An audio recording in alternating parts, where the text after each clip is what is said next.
Hello, good afternoon, everyone. We'll get started here in a few minutes. Welcome to the Digital Navigators webinar. I'm excited to share out some findings, recommendations, and best practices from a little over a year of Digital Navigator program delivery. So excited to be here with you all.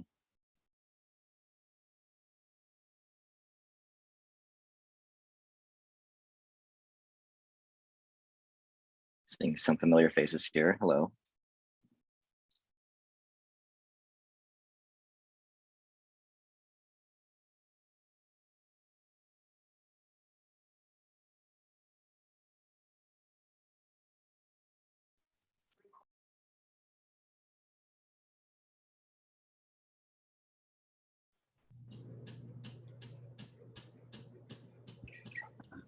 All right, we'll give folks a few more minutes. I still see a lot of people filtering in, so maybe we'll get started officially in a minute or so.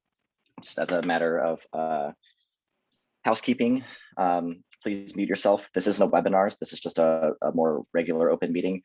So I will be, I'll have a slide deck ready, prepared to share out some findings and recommendations from a year of Digital Navigators, but we wanted this to not be a webinar, more of a regular meeting, because I'm looking forward to having an informed and immersive discussion with you all. That being said, I've done my best to try to get ahead of your questions that you may have in the presentation. So we'll see where we land.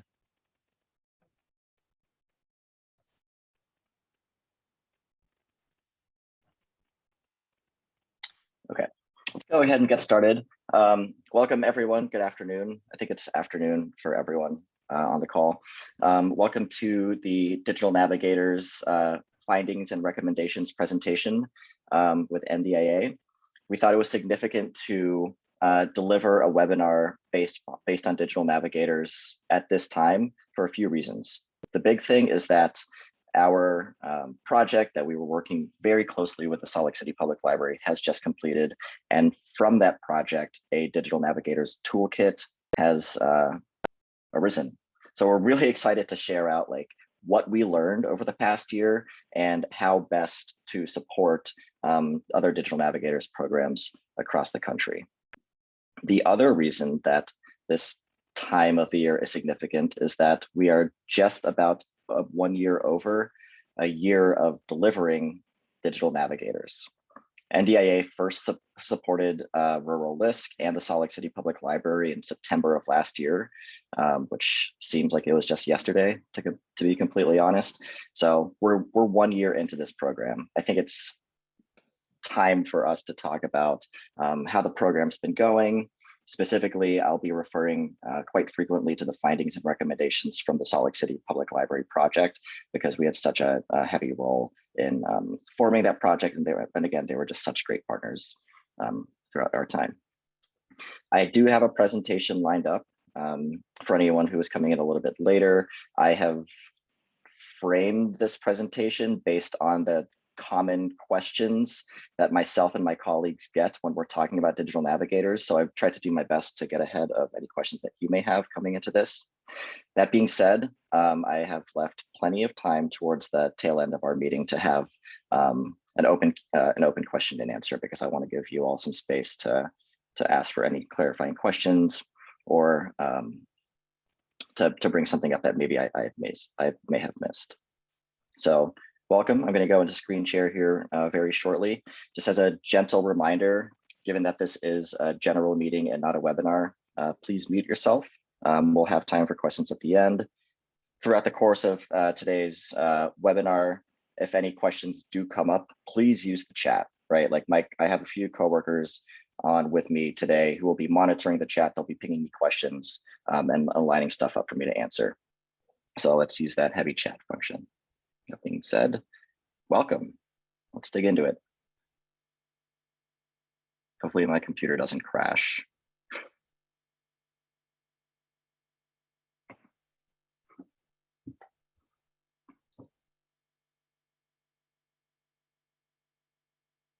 Yeah, I see my coworker Christy has just put the link to the toolkit in the chat. Thank you, Christy. A lot of what I'm going to be presenting on today is informed by the findings and recommendations from that toolkit. That being said, Digital Navigators is designed to be a flexible program that can take a different shape in a different scenario, a different sort of municipality, whether it's like an urban area, suburban, or rural area. So it's designed to adapt to different types of localities and situations. So when appropriate, I'll be mentioning some other types of Digital Navigators programs that either NDIA is directly supporting or that we're just very in very close contact with to highlight some other examples of how the program is taking shape across the country. So let's start with a round of welcomes. Please use the chat. I want to know a little bit more about you as well. And I'll just ask for folks to list out your name, organization, and your role in the chat. As a matter of more housekeeping, please mute throughout the course of today's presentation. Again, the framing of this webinar is based on the toolkit and the work that we've done with sites directly on the ground. A little bit of an intro to me. Hello, my name is Paula Balboa. I've been with the NDIA for a little over a year now. My role is a program and data manager here with our excellent staff of digital inclusion unicorns, as we call ourselves. My background is in public library education, first at the Cleveland Public Library, where I was in their adult education department for 5 years. Most recently, I was at the New York Public Library in their technology training program department. So I'm all about adult education, specifically in public libraries, which is what I bring to the molding and delivery of how I talk about digital navigators with folks who may come from outside of the public library world. Just want to do some agenda setting for today. We're in the welcome part of today's webinar. So I'll be talking about 6 different sections that map to how we talk about them in the toolkit, right? So I want to talk first about an intro to NDIA, which will be coming up, a background on how digital navigators came to be, and then I'm going to talk about a few of the more granular pieces of the digital navigator program delivery process. So that goes from device procurement, thinking about who to hire and who to partner with. And then the number 4 here, project management, is a section that we get a lot of questions on. So I'm going to take care and spend extra amount of time there. And then marketing and outreach, the evaluation piece, and then of course training. So what goes into the training days? I know that just from having these conversations, that's another piece, the training section that folks have a lot of questions about. So I'm leaving that towards the end so we can go into a Q&A from there. So let's get into who we are. I see plenty of familiar faces, familiar names on today's webinar, which is awesome, but I can't account for everyone. So I think it bears repeating that I want to introduce who NDIA is and the sort of work that we do in this space and how we came to begin doing it. So we began officially in 2015 as a 501c3, meaning that as an organization, we're officially 6 years old, but the work of digital equity and the work of digital inclusion has existed long before 2015, right? We weren't the first ones to put this on the map. Whether people were calling their work digital equity or digital inclusion to describe how they were working with community members to get them access to resources online, that's the work of digital inclusion. NDIA just serves to talk with our network of affiliates to sort of centralize that conversation in one place and act as a central node to share out some best practices for how to continue the good work of digital inclusion. Digital Navigators as a program was born out of the model that we like to work within at NDIA, which is that we like to talk with our network of affiliates. When I describe my job to my friends or my family, I like to describe my job as talking with people who are 10 times smarter than me and taking diligent notes and then sharing out with other people like, okay, this person says this person says this might work for you, right? That's what NDIA's role is. Everything that we do in lockstep with our network of affiliates, including coming up with definitions to frame and guide our work as digital equity workers and digital equity advocates. So 2 definitions here, digital equity, digital inclusion. I just like to think of the one on the left, digital equity, as the goal. we want our we want the community members that our affiliates work with to get to this framework of digital equity. Meaning, we want them to be able to participate fully in society, democracy, and the economy. What does that mean in a more practical sense? I like to think of 2020, for instance. 2020 was a census year. It was also a presidential election year. When everything had to go online very suddenly last March, the question that we asked ourselves in the digital inclusion community, and that many of you may have been asking yourselves at that time, was what happens when everything goes online? Who is in danger, or who is at risk of not being counted in a census, or not being able to register or re-register to vote? We saw this happen, or we're seeing the effects of that now. For instance, the American Community Survey one-year survey is not being released this year because they didn't gather enough useful data from that, which has big effects. So because programs like yours and Digital Navigators exist, they seek to get people to a framework of digital equity. We know that not everyone is there, so that's why this work exists. So that's when we talk about digital inclusion, this other phrase. I like to think about digital inclusion as the how. How do we get people to this framework of digital equity? It's through these activities. It's through these activities necessary for full participation. To further break this down, we in the digital inclusion world like to talk about, we like furniture. I'm sitting on a chair. I had to buy a chair when I had to start working from home. So we like to use this analogy of the three legs of the stool. The combination of affordable broadband, appropriate devices, and digital literacy training. Affordable broadband is this question of availability versus affordability, meaning that in a city like where I live in Brooklyn, just because there are wires in the ground, there's physical infrastructure there for a household or an apartment to get the internet. The more important question is who isn't adopting the internet, who doesn't have a home subscription. We can boil that down to usually an issue of cost, which is why which is where a program like Comcast Internet Essentials sort of tries to bridge that gap. The second leg of the stool, appropriate devices. We know from American Community Survey data that 7% of households nationally rely on a mobile cellular connection to access the internet. That's an incomplete data point, however, but what we can extrapolate from that is that there's millions of people in the country who access the internet through a cell phone. That's their main device to send email, to connect with family and friends, etc. Thinking about the more practical senses of participating fully in society, democracy, and the economy, filling out a government form, for instance, on a cell phone, or something as simple as sharing an attachment to an email on a cell phone is pretty prohibitive. Cell phones aren't really built for that. The question then is, what's the appropriate device for the type of activity that someone wants to use?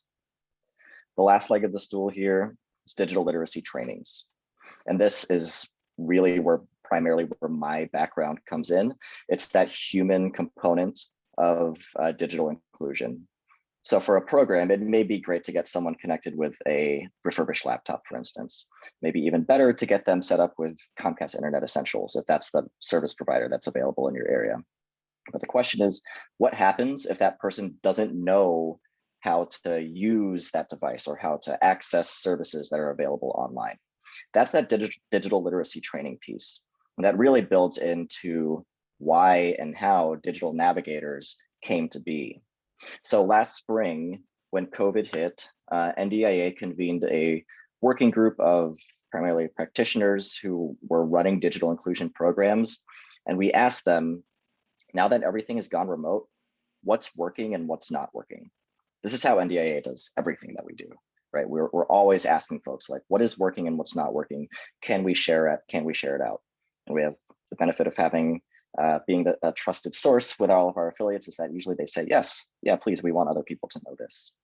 So one outcome of those conversations was a revision of a guide called the Digital Inclusion Startup Manual, which was revised to include best practices for digital literacy training over a video conference call like Zoom.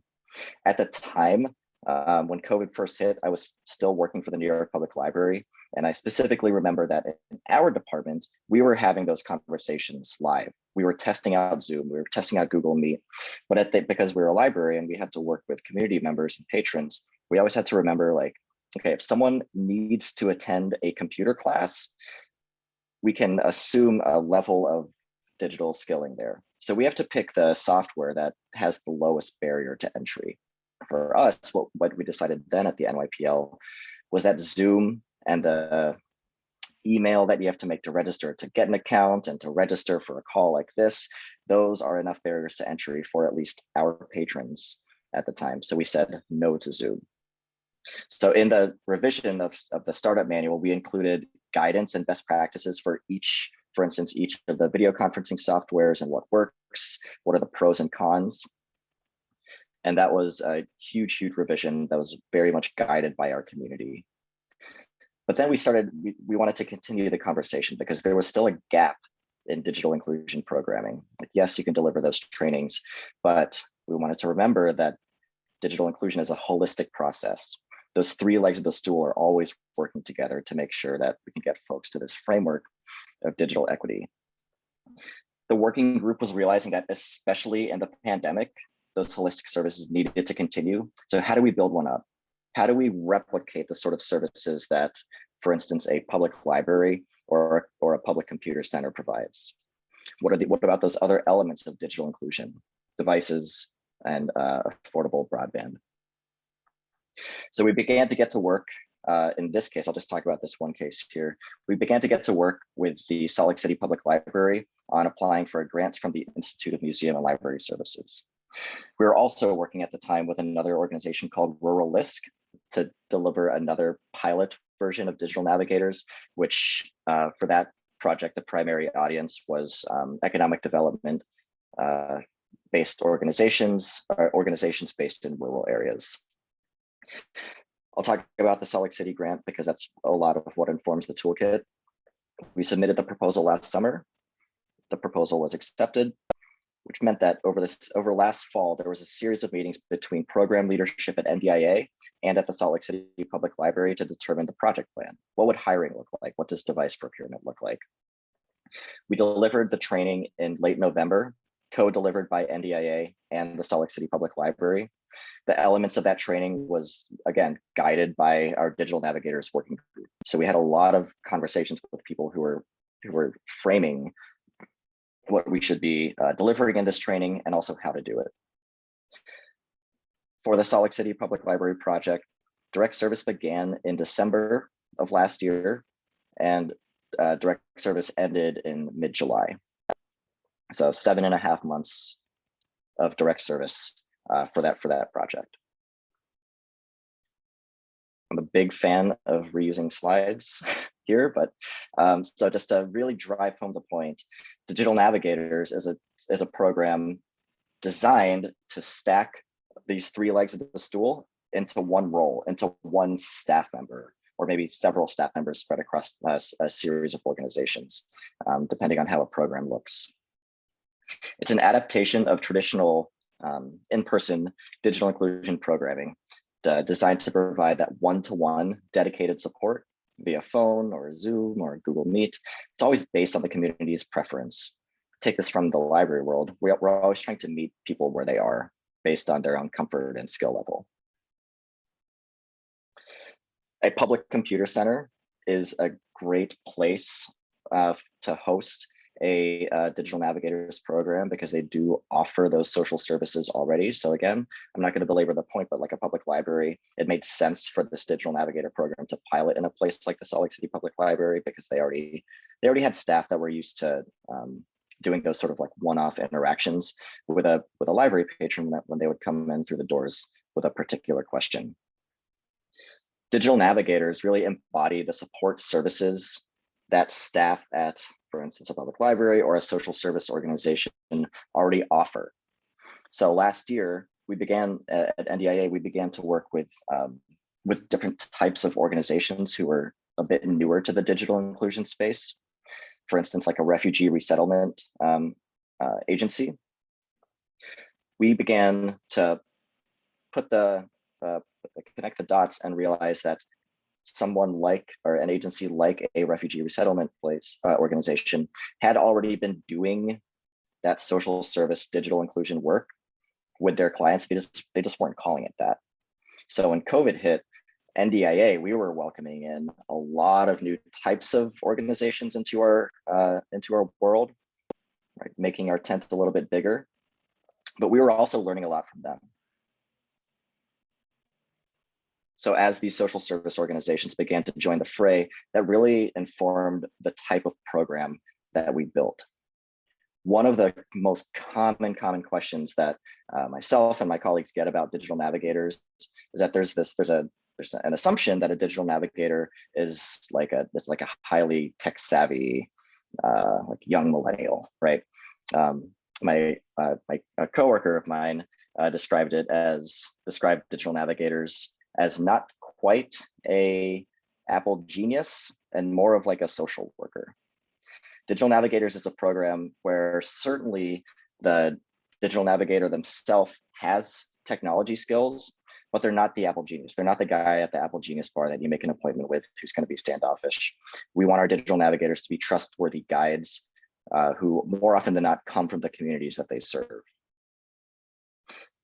Because they do often come from the communities that they serve, that makes them well-positioned, I would say the best positioned, to understand and address the technology-related concerns of their fellow community members. These are their neighbors, right? This is like, they've been helping their parents do this for years. So that's our background on digital navigators. Let's get into the specific pieces of digital navigator program delivery. Again, these are all, this next series of slides are mapped to sections of the toolkit, which my coworker put in the chat at the top of the webinar today.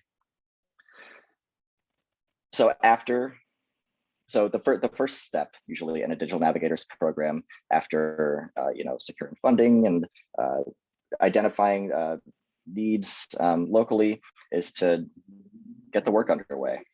It's securing those devices so that they can be disseminated to community members who need them most. So on this screen here, I just want to highlight 3 of the national computer refurbishers that we have worked with, or rather connected programs with, to get devices to their community members.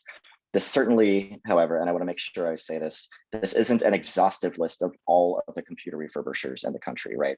These are just these are some examples of some partners that we've worked with closely. Each of these computer refurbishers we have selected, or we've chosen to highlight, because they all offer like the same basic suite. What we've learned over the course of the past year in working with especially federally grant-funded digital navigators programs is that the funder wants to see different types of contracts and the subcontracts involved in the program. So we do our best to make sure that a site has a introductory conversation with not one but multiple computer refurbishers, because they have expressed that they need to show that they've done the work and done like a network scan. That's one of the roles that NDIA plays, to get them connected with different national refurbishers. Human IT, Computer Reach, and PCs for People, they all offer a basic suite of 1 year of tech support, a year of hardware warranty, and most importantly, they all offer a form of basic help desk support, meaning that when a laptop or a desktop or a tablet is shipped out to a community member's home, if in that moment a community member needs help, for instance, figuring out which port to plug in a USB, or how to get the desktop set up, like that, those hardware pieces, each of these organizations have dedicated staff who are ready to answer those calls. So it does remove a bit of that more technical support, removing that responsibility from a digital navigator. We think of digital navigators more as referral guides. Just some specifics about each of these refurbishers. PCs for People has 7 offices across the country. One thing that's unique about them is that their pricing models for desktops and laptops is based on what they call a good, better, and best pricing model. So they are very happy to, usually with an NDIA facilitated conversation, talk with a site and figure out which type of device is best suited for the types of activities that their community members are going to be doing. All 3 of these refurbishers have some sort of visual aid, like an infographic that they ship in the box with the device when it goes out. And they all have licenses for Windows 10 for 501c3 organizations. The other organization highlighted on this slide after the Alliance for Technology Refurbishing and Reuse, which is a part of our long-term friend Digitunity, has a useful map, which I'm going to put in the chat here, which highlights computer refurbishers locally across the country.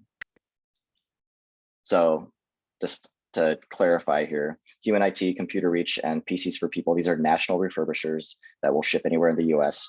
But the Alliance for Technology for Refurbishing and Reuse is a collection of smaller local computer refurbishers who will work locally. So just wanted to highlight those. I put the link to their map in the chat here. Another note on device procurement, just some things to consider. That leg of the stool, like appropriate devices, we really want to make sure that your program is getting your community members set up with the most useful device for them, right?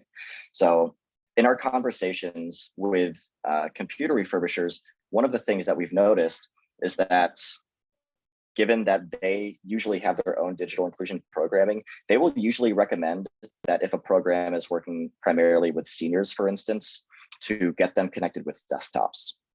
Because in their experience, a desktop as a machine, as a device is more familiar to an older adult.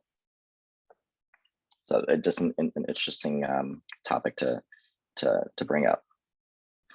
That being said, another thing to consider if working with a desktop or if delivering desktops is that there are more moving parts in setting up a desktop. There's more wires, there's a monitor, there's the keyboard, there's the actual computer. So there is more potential barriers or pain points for someone when they first.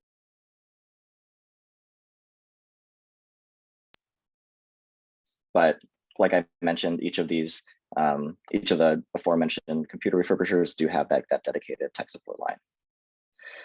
Another software piece to consider is that, again, and this comes back to the idea of familiarity.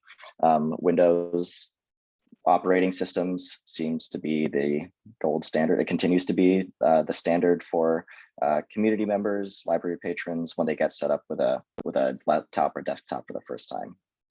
So all of these refurbishers do offer an option to get that Windows license on their computers before they're shipped out. Just one more note here. If you have a program or if you are considering creating a program that takes into consideration working with populations with special needs, such as, let's say, like the visually impaired, for instance, that's something that each of these refurbishers, that software is something that they're all happy to preload or to image on their machines before they send them out. It's just a matter of being clear with them before they get shipped out. Okay, so next step in the process, usually when in the Digital Navigator program delivery, is that after getting those initial meetings set up with computer refurbishers, securing those devices, is thinking about who to hire. So like we do, I'm just pulling up a link here. Like we do everything at NDIA, we create all of our materials based on the feedback and collective expertise of our working group. So last year, when we were getting ready to start delivering or supporting Digital Navigators programs, we came up with what we call the baseline job description. The job description, which I just put it in the chat, is purposefully vague, right? It's an editable PDF, which we want an organization to sort of see themselves in and address and fill in the gaps for any unique perspectives or specificities that your organization may have. It's a template, so we think of it as a template. Again, it was co-developed by our working group. It's now publicly available on our Digital Navigator working page.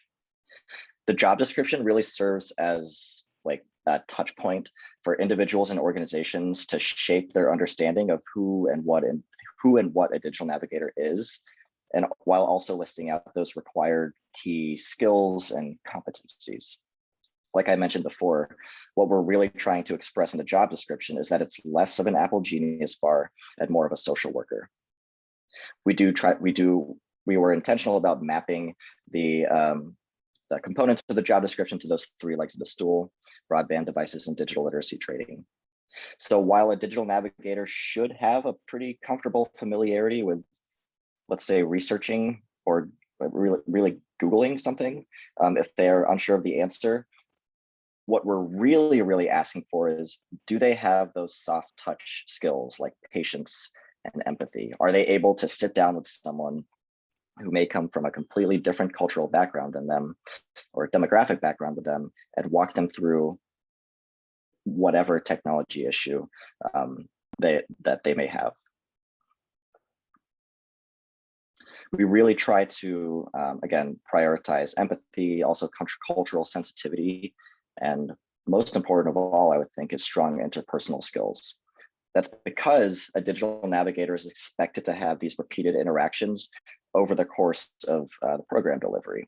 We want that community member to feel comfortable calling on that digital navigator, thinking, okay, maybe last week you helped me get set up with an email, for instance, but now can you help me fill out this job application, right? That digital navigator is that person in a community member's life.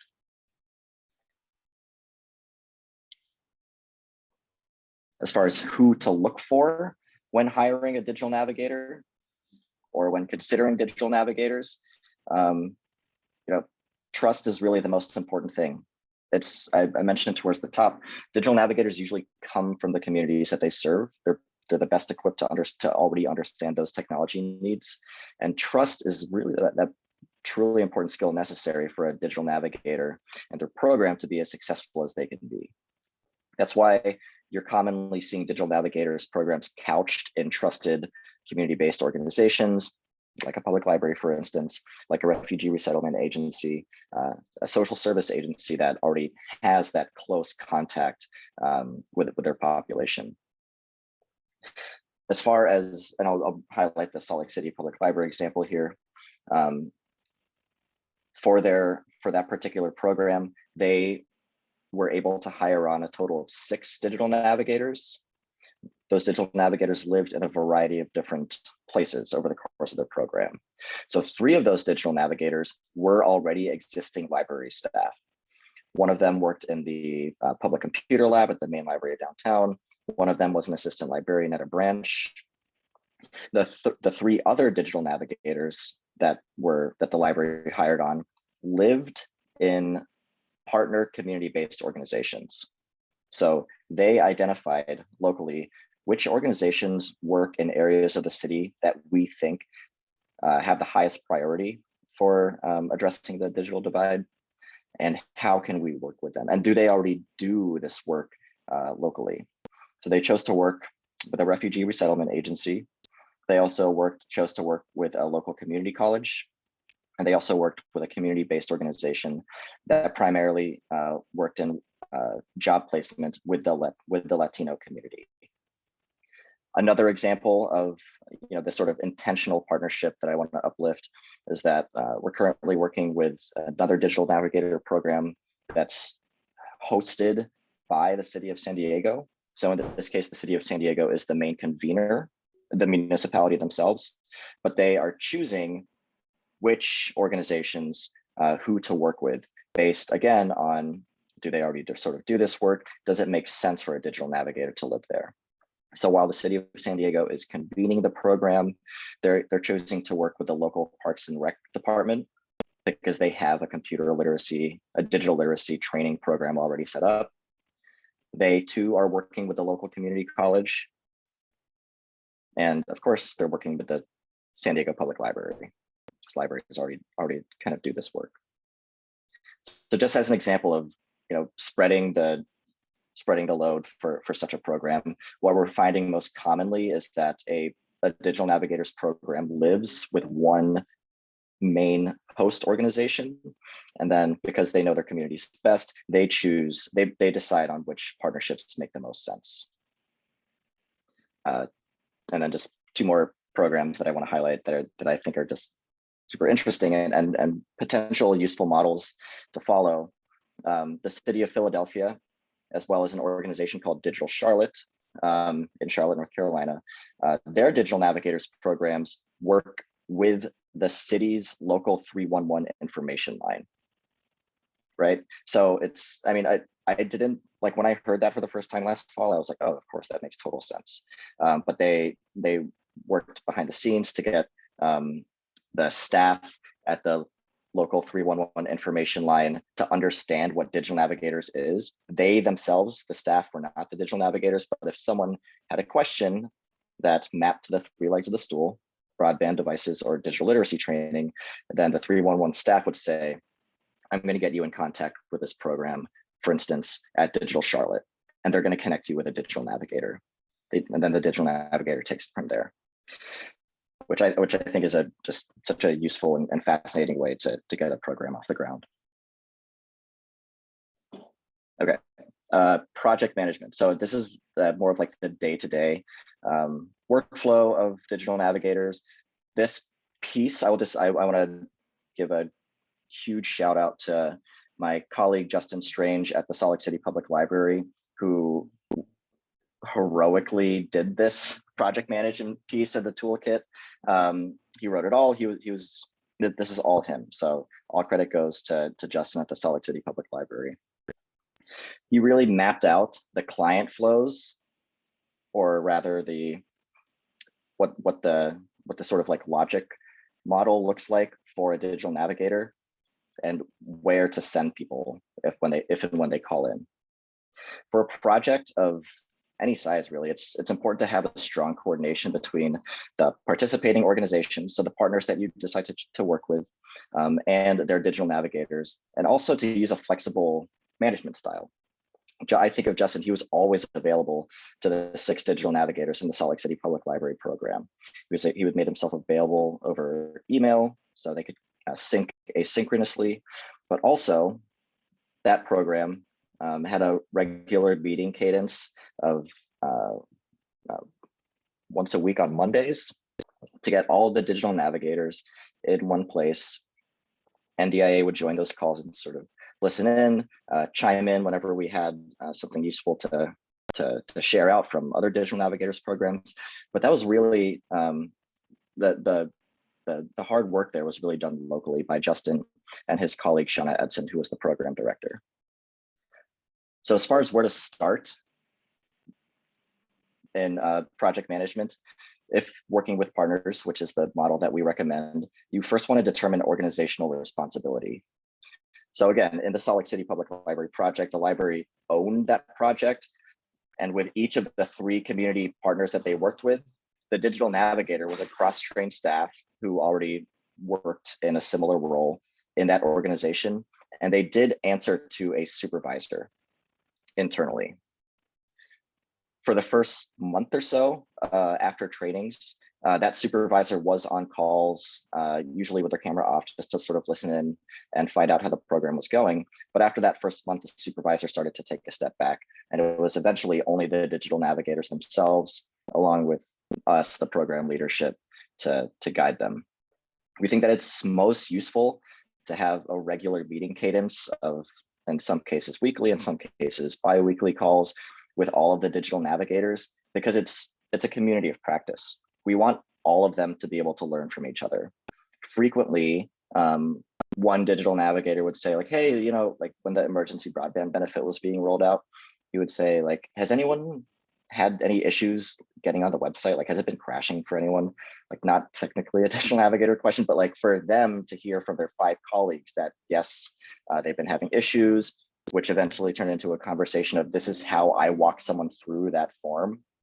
That's useful for all of them to hear from each other as they learn together and really build the program themselves.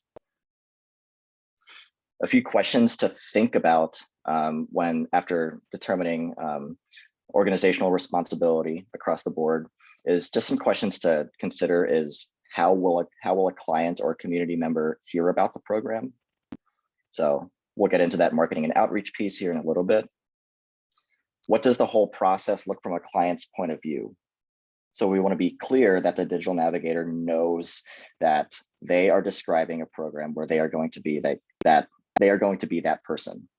They're going to be their person if they need them to be able to call on. Finally, I don't know if you guys can hear this motorcycle in my background, but also consider the barriers that may get in the way of helping people. So the question is really like, how do you connect with a disconnected or with the unconnected rather? So how do you reach people for a digital program who may not have that digital access? It's like sort of chicken or the egg. And then lastly, what criteria will determine the type of help that a person might receive? So this question is really asking how far does a digital navigator program or does a digital navigator go in teaching or actively educating their client? And this question came up on a call that I was on earlier today. Someone was curious, they were asking, is this digital literacy training? Like, is this a Microsoft Word class, for instance? Is this an email class? And the goal of a digital navigator, or the role of a digital navigator rather, is that they act more as a referral point. So they have an understanding of the resources that exist locally. We help to get them connected with some digital literacy resources that already exist for free and walk them through how to use those resources. But a digital navigator is not a teacher necessarily. They teach, right? Like they are teaching, but this isn't teaching. Just want to share for a quick second some examples of some client flows that, again, my colleague Justin created for the Digital Navigator program in Salt Lake City. So he calls this the Digital Navigator Service Walkthrough, and it's like a if this then that, right? So someone comes in and everyone is first going to fill out the intake form, which is available on our site. Next, we're determining what are they actually asking, right? Like, what is their technology issue? Is it a question about home broadband? Is it a question about getting a device, or is it a question about digital skilling? And this document is laid out for a digital navigator to guide them that if someone is asking about a particular question, then jump to another section. I'm not going to go through this entire form now, and it may look like word soup on your screen, but I just want to mention that this file, as well as the next 2 files that I'm just going to sort of highlight really quickly, are available for free on the last page of the Digital Navigators Toolkit in the appendix. So just want to give you an idea of like the sort of resources that are available already. Yeah, Justin also made this the Salt Lake City Public Library Digital Navigator client flow. So he knew that there were going to be 3, because he had been an employee at the library for so long, he knew that there were going to be 3 different buckets of questions that digital navigators that may field. So there's first bucket is express service in a public computer center, with most interactions taking, I would say, even like 5 to 10 minutes. These are questions where it's just like, I forgot the password to my email, and maybe someone doesn't need any help after that. So library staff is there to sort of guide someone through that scenario, and that's what we call express service. They also had a tech helpline, which was the basis for their remote delivery. They had help by phone or video conferencing. They also had these referral resources that NDIA helped them identify for local low-income internet and also devices. Most of these questions were then forwarded on to the digital navigators themselves. And that's where the digital navigator can meet virtually or in person with a community member. They know what their issue, what the technology related issue is, and then they can sit down with them, with a community member for as long as they need to get them satisfied and set up.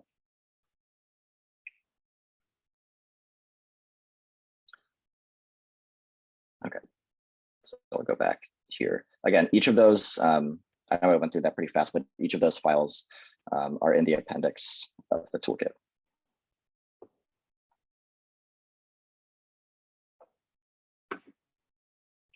Okay, so as far as the software needs for a digital navigator program, like where does all this stuff live? The project management software that the Salt Lake City Public Library decided to use is a website called monday.com that they selected. For any folks who use project management software, I think that the more common one, in my opinion, the more common one is Asana. They have Asana and monday.com have very similar interfaces. They're places where a project manager can assign out tasks to people and to ping collaborators and make sure that deliverables are reached and completed. The added benefit about monday.com for the Salt Lake City project was that it was a place where they could also host the intake forms. So all of the intake forms could be hosted on monday.com. All of the data collected would be kept in one place. The way, and I'm just again speaking for Justin here, the way Justin used monday.com was that he had it open every day. Like that was his main mode for keeping track how the program is going. So for instance, if a digital navigator had done an intake form, but they hadn't assigned out, that a community member hadn't been assigned to a digital navigator yet, Justin would be looking at monday.com and assigning an intake with an appropriate digital navigator. Not all of the digital navigators for that project were bilingual. So for instance, if someone expressed that they preferred to speak in Spanish, then Justin would say like, okay, this is a good match for Javi, and he would match from there. Coming up soon. Okay, so marketing and outreach. How do you reach the disconnected? Again, for the Salt Lake City example, they focused on three neighborhoods in Salt Lake City because it was COVID. Because COVID was still pretty fresh at that point. They identified neighborhoods that were hardest hit by COVID. So COVID, or rather, neighborhoods that had the highest rates of COVID, which, as we learned, it wasn't surprising, were also neighborhoods that had low rates of home internet adoption and low rates of home computer use, or maybe high reliance on a mobile only connection. So right, like that sort of crossover we found was pretty common. So how did they reach those say like disconnected residents? One of the ways that they did that was by being intentional in who they decided to partner with. Each of their partners, the Refugee Resettlement Agency, the Latino-focused workforce development community-based organization, and the community college, they were all based in those target area codes. So they were very intentional there. Two of the digital navigators were also placed in branches that were serving those neighborhoods. So they were really laser pointed on delivering this pilot program in a specific part of the city where they identified populations in most need. That being said, beyond working with a partner who already has a presence there, it can be challenging to raise that awareness of services to people who just don't have access to technology, or maybe who just don't choose to participate in digital spaces.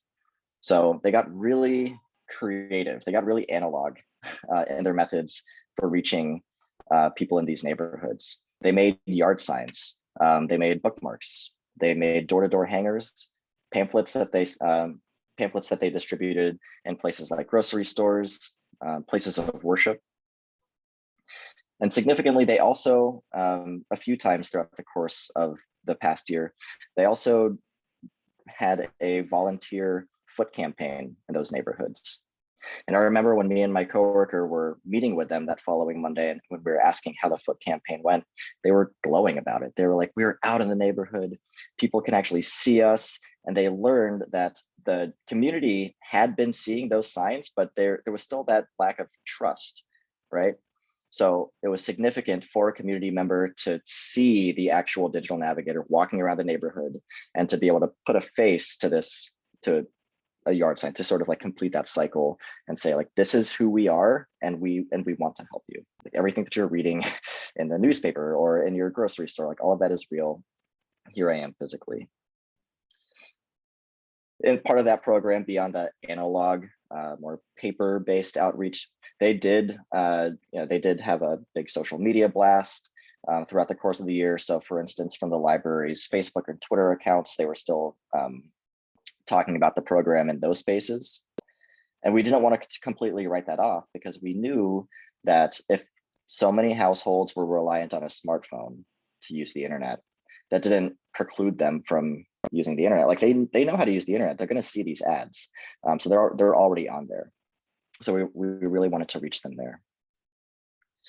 Finally, the biggest way that outreach, or the most effective way that outreach for this program reached folks, was through word of mouth. So individuals in these communities, they had strong social networks. Again, like these are neighbors, and this is the benefit of placing a digital navigator in a specific library branch in a target neighborhood, or working with a partner who already serves that population. The library also got the word out with other community-based organizations across the city. So while a digital navigator wasn't exactly placed there, the library still had strong relationships with local food banks, counseling services, the local school district, and also the local transit authority.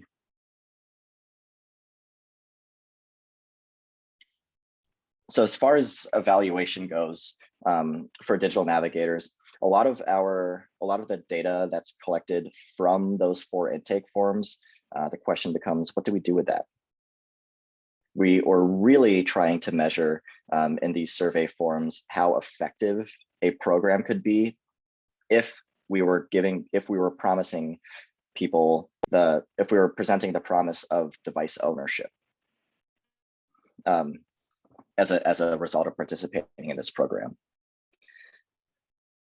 We wanted to really fill that gap, that like a device or hotspot lending program is great, right? Like we still want to get people access to services that they need, but what happens with a community member when they have a device that they actually own, or when they get help signing up for reliable home internet that's not just a Wi-Fi hotspot? So over the course of 7 months of direct service with the Salt Lake City Library project, they had set out initially in the proposal to say that they were going to service 450 unique individuals over the course of 7 months. And of course, they were targeting 2 neighborhoods. But by the end of direct service, they were very happy to report that instead of that 450 marker that they had pinned down for themselves, they had actually served 585 individuals over the course of that direct service across all 54 zip codes that make up Salt Lake City, including some in Orem, Utah, and even one in Colorado. So the word really got out about this program. And just to highlight the significance of being intentional about working with community partners, 1/3 of all digital navigator interactions came from just 2 of those target zip codes. So 1/3 of all of those interactions were coming in those neighborhoods that they were targeting. About the outreach and word of mouth, like how people heard about it, 53% of respondents said that they heard about the program from word of mouth, while 27% of those respondents said that they heard about the program from a worker at a partner organization, like the public library or one of the participating organizations. To me, these figures really demonstrate like that successful implementation of direct outreach to intended neighborhoods. For the Salt Lake City program, 76% of all interactions were about getting a device. So we tried to bucket out the types of technology questions to the 3 legs of the stool. Whereas 14% of interactions were about digital skills, 10% were about connectivity. All of which is to say is that this is one example of how Digital Navigators was delivered in one specific place. For instance, Salt Lake City is a Google Fiber city. So most residents already have like a pretty good home internet and reliable home internet connection. So these buckets of technology issue are going, you should assume, are going to look different in every Digital Navigator program. Okay, so this is the last piece, and then we're opening up for questions. We have until, I'm on the East Coast, so we have until 4:30 for Q&A. If you need to drop off, then that's completely fine. This is being recorded and we'll be posting it. So just recognizing that we're close to the top of the hour, but for anyone who wants to stay on and have that Q&A, we have 30 minutes. I just want to talk really quickly about the training and what goes into that training. The training, as we NDIA designed it with our community, was that it would look like 4 days of training. Depending on cohort size, that training is going to take 60 to 90 minutes per day. And that's really dependent on the size because of how interactive a lot of the training is. I'd like to get a lot of feedback. We do a lot of breakout rooms to get people to talk with each other and introduce themselves, and really building out their community. As far as the topics for each day, day 1 really is orientation. So I am running through those slides that you saw earlier in today's webinar about digital equity and digital inclusion. We want to make sure that, and that's really for the digital navigators, but also for any supervisors who are on the call as well. Like when I'm delivering the training, I'm thinking, okay, this is who needs to hear this, and think about why this work is important. Day 2, the topic is understanding audience and using forms. So this is a heavily interactive day of the training in which I have a user experience background. So I have a few made up personas of community members and types of technology issues that they may have, and presenting them with the cohort of digital navigators, sending them to breakout rooms and having them discuss, okay, how would you help this person? Given what you know locally, given what you know about what's available locally, how do you help this person who, let's say, says that they qualify for SNAP benefits and needs help with a computer and needs help getting a computer? Day 3 is the data and research day. And on that day, we really want to emphasize the importance of building local digital inclusion expertise. So we know that digital navigator, they're going to be working with people. They're also going to have a pretty good scan on what's available. So we want to upskill them and further give them that confidence to find out, to understand and learn how to find, access, and use publicly accessible data from a data source like the American Community Survey. Along with walking people through how to find and do some quick analysis of what the digital divide looks like locally.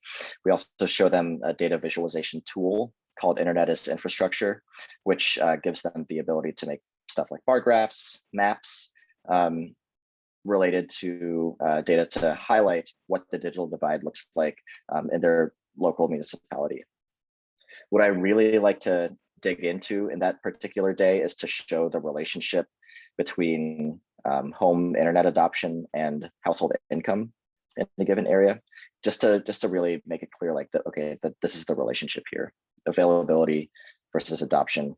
Just because the wires are there, the question really is who isn't adopting, and also why. So teaching that and really driving that home with a digital navigator and any supervisors who are on the call, that's the big crux of that day. And then lastly, day 4 is about sharing skills and resources. So this addresses like that digital literacy piece of digital navigators. Like I said before, like a digital navigator is teaching, like they are modeling for their client how to access resources online, but they're not a teacher. This isn't a digital literacy class. So the day 4 is me showing and modeling and demonstrating how to use existing resources that already exist that work in this world.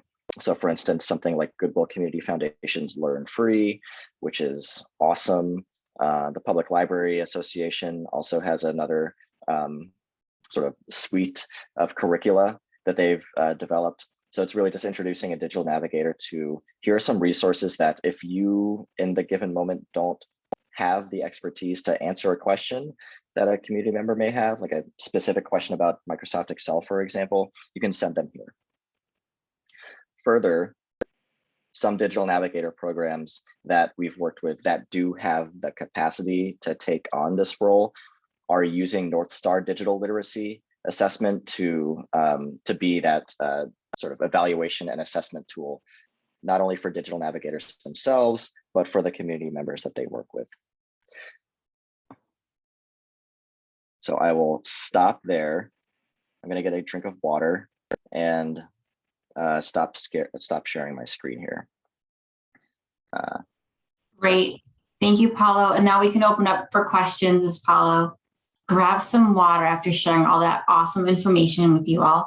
I know we had some questions regarding device refurbishers, and those have been answered in the chat. So if any other questions, please let us know. I'm going to repost the toolkit link and then the link to the NDIA website, which has all of our digital navigator resources. So you can see those for those who joined late.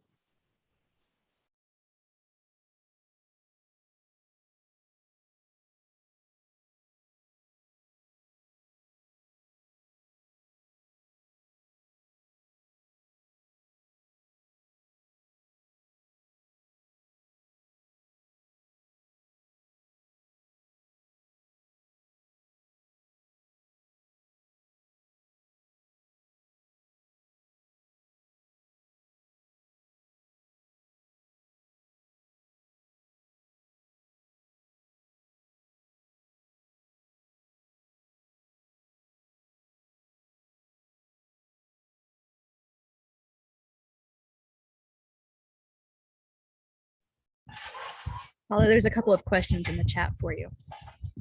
Okay, yeah, I'm still scrolling through them.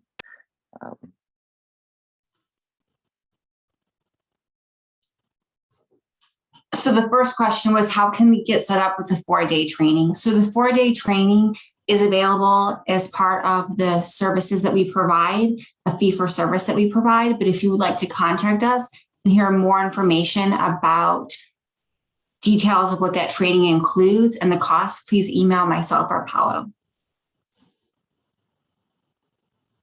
Yep, and I will put my email in the chat here as well.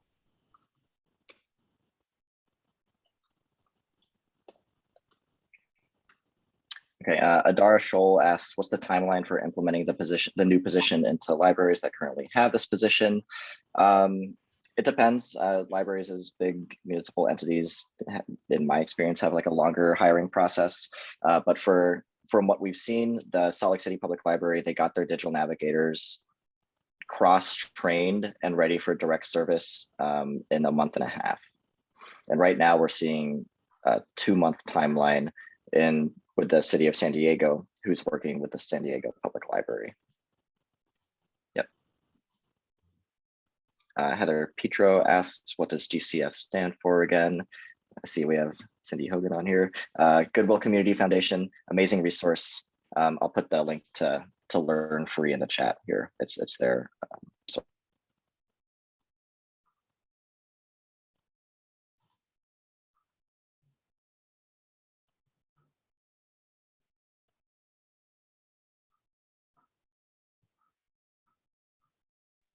Yeah, so there's the link in the chat. Just as a quick shout out to Learn Free, Goodwill Community Foundation. One thing that I like to highlight specifically about this portal is that there's a bunch of materials that are made available in a variety of different languages. So going beyond like in English or Spanish, there are resources available in Russian, Korean, I think Turkish is on there as well, which is it's super awesome for communities who are working with a bunch of different language speakers.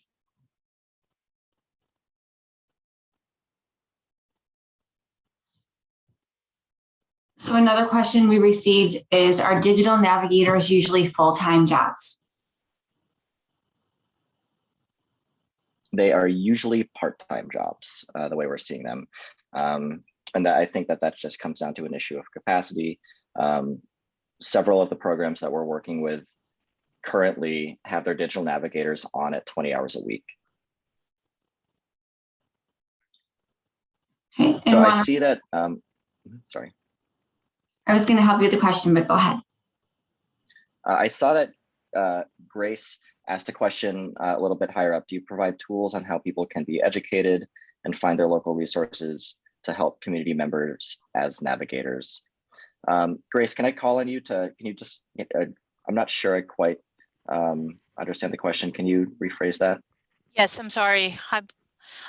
It's really about, because I'm looking to also provide this training to social services organizations, and sometimes what I find is that they don't know what other social services are around them. So I was hoping that during the navigator training, they will be like, maybe you want to look here, or do you know this organization, or if there is anybody in your community that does this, that will be a good asset. But sometimes they just don't know it. They're not very much aware of what's going on, besides because their whole focus is what's going on in front of them. Yeah, no, thank you for that clarification, Grace. That's a very good question. The short answer is yes, it's a part of the training. We like to use the website Everyone On, which allows a user to search by zip code to find out tracking to the 3 legs of the stool, to find out available low-cost internet offers, device refurbishers locally, but also places in that zip code or close to that zip code that offer some sort of digital literacy training or skilling. So more often than not, it is a public library branch, but in some cases, a place like a refugee resettlement agency will pop up because they do have that service. So thank you. That's a good question. Okay, thank you. I appreciate that. So Paulo, another question was, have there been any obstacles these libraries have encountered? Yes, that's a good question as well. I think that what I hear commonly when working with libraries that are delivering digital navigators is this scenario in which the digital navigators themselves and the program leadership, they know about this program, but getting other internal staff who work at the reference desk, for instance, or someone who is on the public facing hotline, they may not have a full understanding of what digital navigators is. So getting like that internal dissemination across a library, big or small, is a common issue that we've been hearing some libraries have. And one Kristen, thing did you have something to add? I did. So one thing to add to that is the majority of people who came to digital navigators for support in Salt Lake City, the interactions took longer than 15 minutes. So the library had blocked 15-minute increments for questions and answers and service exchange. And it took about sometimes 30 minutes to answer those questions and work with the client and our patrons. So that's one area that we knew that had to be tweaked, was that the digital navigators had to be able to offer longer blocks of time to answer the patrons' questions. Yes, and just to add on to that, this data point it's in the toolkit, and I just honestly just forgot to mention in today's presentation, but one of the items that we're recording in the survey forms in a digital navigators program is how long is your interaction taking. So this is an item that a digital navigator fills out after working with a community member. Significantly, 75% of all interactions for the Salt Lake City Public Library program were recorded as taking at least 15 minutes. Half of all of those interactions were over 30 minutes, which to me, when I hear that, or when I was finding that for the first time, was really highlighting that need for like this dedicated one-to-one interaction, that human piece. So Paulo, another question or a comment that someone had made is that it's hard to figure out what all the resources are in your local area. So can you talk about some of the homework that the digital navigators do in doing kind of asset mapping of the resources in their community to help refer clients to? Sure. Yeah, so between days 2 and 3 of the training, NDIA assigns out what we call homework to all of the digital navigators. So after I model how to use a website like Everyone On to all the digital navigators during day 2, we hand out virtually a blank worksheet asking the digital navigators to use that website, fill out what internet service providers are available in a given in your zip code, what device refurbishers are there, and then where are the digital skills training locations. When we reconvene on day 3, I ask the digital navigators to just take the first 5 or 10 minutes or so just to share out what they found and to compare any findings that they had in completing that homework. Okay, so I see a question from Sean about Zoom, and so I just want to clarify that was just an example of where I was at the time at the New York Public Library, just as an example of the sort of internal conversations that we were having. The interesting thing for me was that when I joined NDIA, I learned, oh my God, everyone was having this conversation. So in the startup manual, there's a table that we created that lists out each of the different video conferencing softwares, as well as like a pro and con for each video conferencing software. So in that case at the New York Public Library, they ended up using Google Meet, which seemed to have the lowest barrier to entry there. But a digital navigator program is going to have a better understanding of the needs of their local community, so they may land on something different. I know that for the Salt Lake City Public Library, they're using Zoom to do any video conferencing with their community members. Okay, and then Alta made a comment that Delaware starts with social service interns from the Department of Health and Social Services, and then hires some of them as navigators. So thank you for sharing that. And then Martha had a question for you, Paulo, about even with support, some residents are unable to complete tasks, such as completing forms, because they may have low literacy skills or cognitive issues. So do we have suggestions of how the digital navigator should handle that? Should the digital navigator complete the form on behalf of the patron? How have we seen that work? Yeah, what I would recommend is that that the digital navigator models the behavior for the person that they're working with. So let's say that someone wants to fill out a job application online, and if the digital navigator can assess that like this person doesn't have the skills necessary to do this right now, then what the best thing that a digital navigator can do is just sort of model and narrate how and why they're filling out pieces of the form. For me, the goal of any sort of digital literacy program is for the learner to be able to do it on their own. Eventually, they may not need the guide with them. But for a program like this, when we can make an assumption that people do need that sort of help, I think that that's the benefit of having a digital navigator make time for those longer interactions, to be able to really sit down with someone, maybe 30 minutes or more, right? Multiple times a week, to be able to get them to the resources that they need online.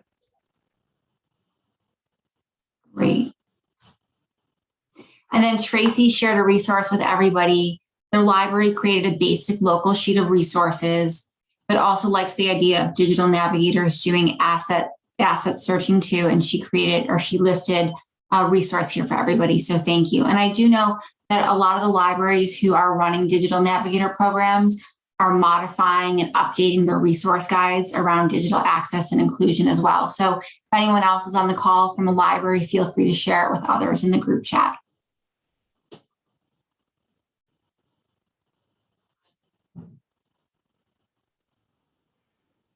So Paulo, another question that came across is, how long does it take to train a digital navigator? Yeah, I guess I'm unclear on that question. So the training itself is, the standard training is that it takes place over the course of 4 days, 60 to 90 minutes each day. And that training is is orienting a digital navigator and any supervising staff with, this is what the program is, this is what digital inclusion is, this, and then moving on to, this is what the daily, this is what your day is going to look like, right? Like, here's the workflow for working with clients and their technology issues. And then also that upskilling piece, getting them to be able to find and use data sources to make decisions locally. So a week, but a lot of the learning also happens on the job and from their community of practice, which I think is the benefit of having those weekly or sometimes bi-weekly meetings when all of the digital navigators are present, so that they really can learn from each other.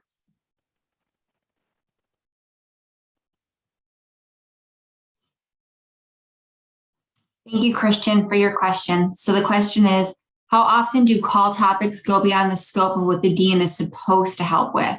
And how do we handle that? How is that handled when it's not something that is specifically related to digital literacy or access? Yeah, that's good. I mean, I think that, so again, like, the primary role of a digital navigator is to be that referral point for a community member. So if there's a question that's out of the scope of their knowledge or understanding, then that is when the homework that we assign out to them, giving them, like, assigning out that network scan of what is available locally, helps build that local resource guide for a digital navigator if they encounter a question that they may not be equipped to answer. So they can say, like, I may not know this, but this organization or this person can help you out. Let me connect you with them.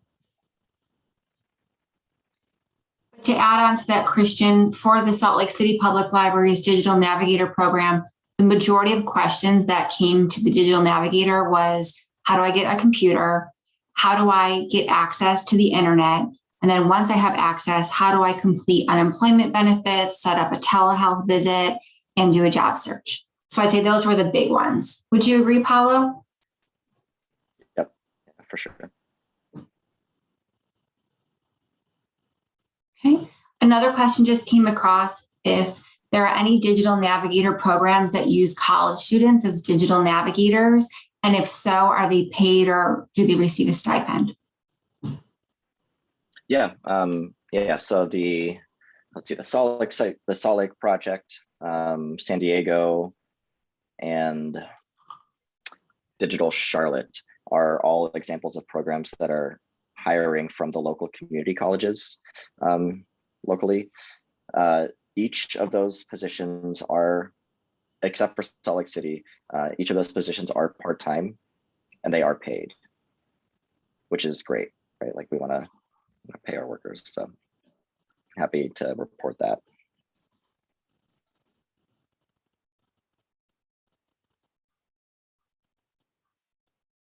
Great. You all have a lot of really great questions. I think we'll take a couple of more. So this is your chance to put them in the chat.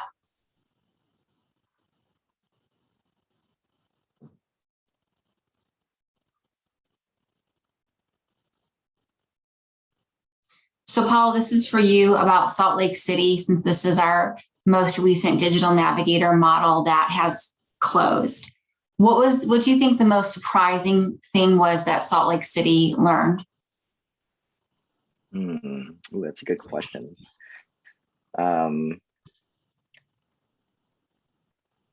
Yeah, I think that the most surprising thing for our friends Shauna and Justin, and also for me, when we were doing the evaluation at the end, was seeing just how many of the total interactions, or how many of the total interactions reported that they heard about the program through word of mouth.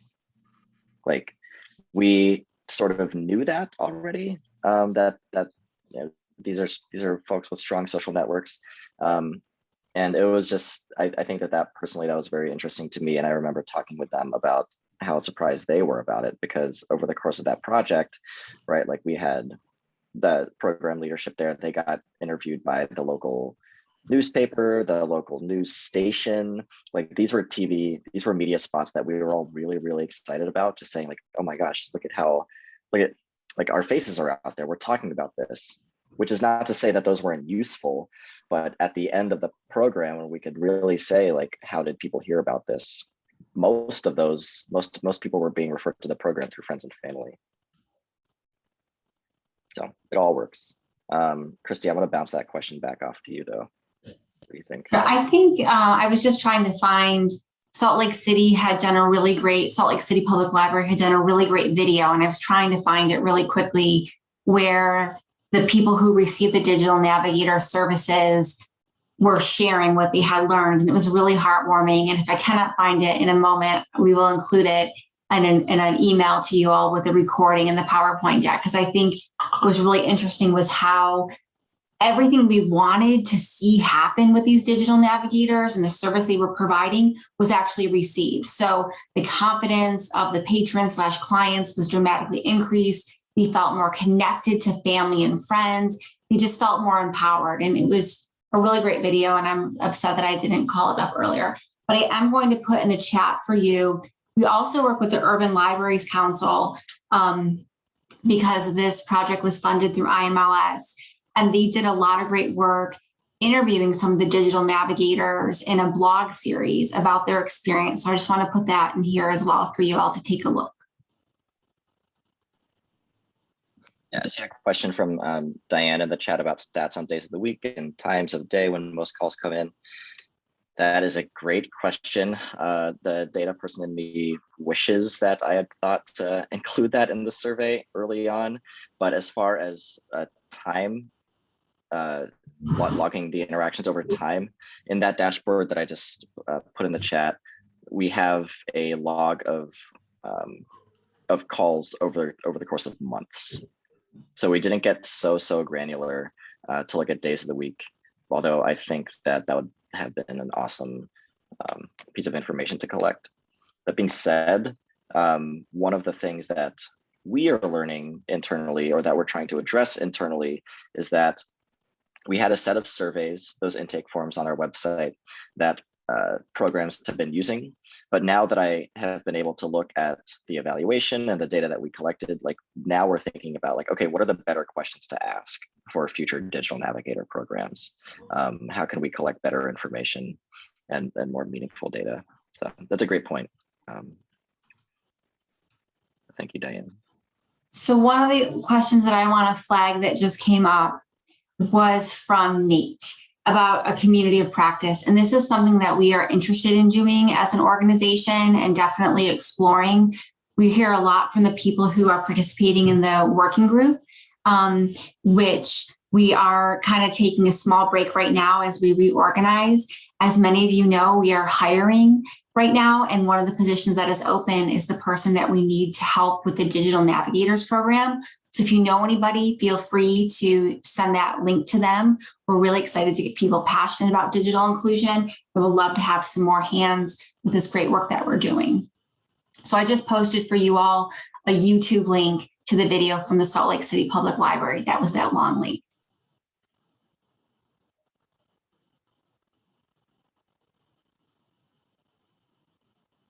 Leslie gave some great feedback on using 4-H students and college students. Thank you.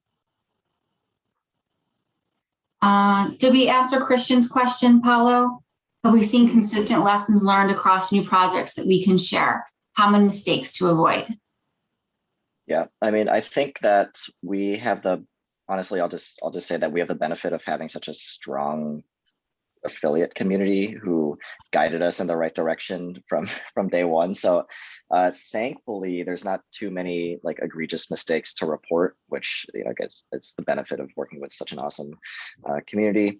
However, common trends that we are seeing across digital navigators programs is that it's best to hire from within if possible. So if you are community-based organization that has someone on staff who does similar sort of like client intake work, then that is your digital navigator. It's really going to set you back if you try to hire from the community, right? Or to hire externally rather, because that's, job applications go out, interviews. More often than not, the conversations that we have with potential digital navigator sites is that they already have someone in mind. which I think is useful. Beyond that, you can never underplay the impact of being intentional about working with community partners who already have a foot in the community that you're trying to work with.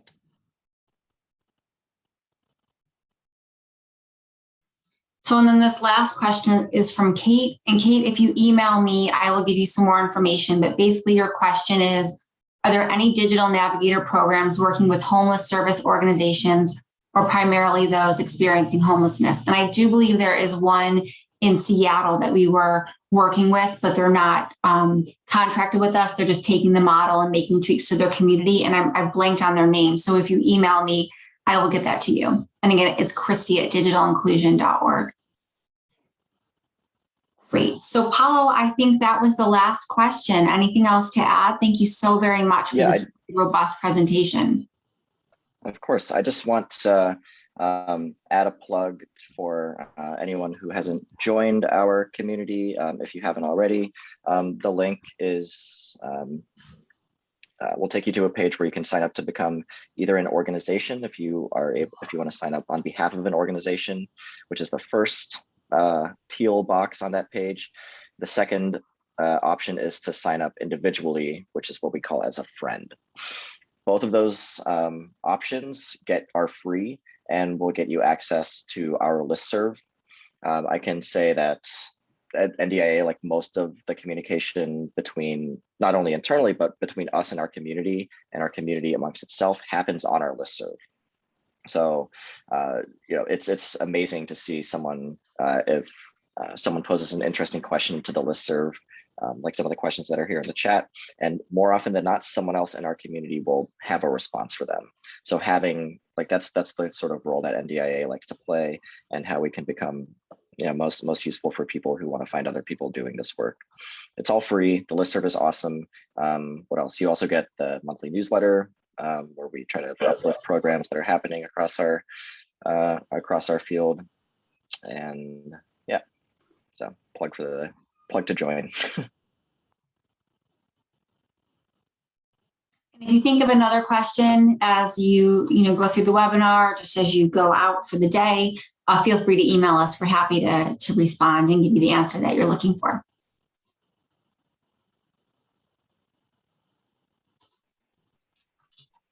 All right. So I think we'll wrap there. Thank you everyone for your amazing questions throughout the course of today's webinar. It's really helpful for us to learn about what you as the community still is interested in hearing about. And yeah, we look forward to being in connection with you all soon in some capacity. Have a great afternoon and talk soon. Bye, everyone.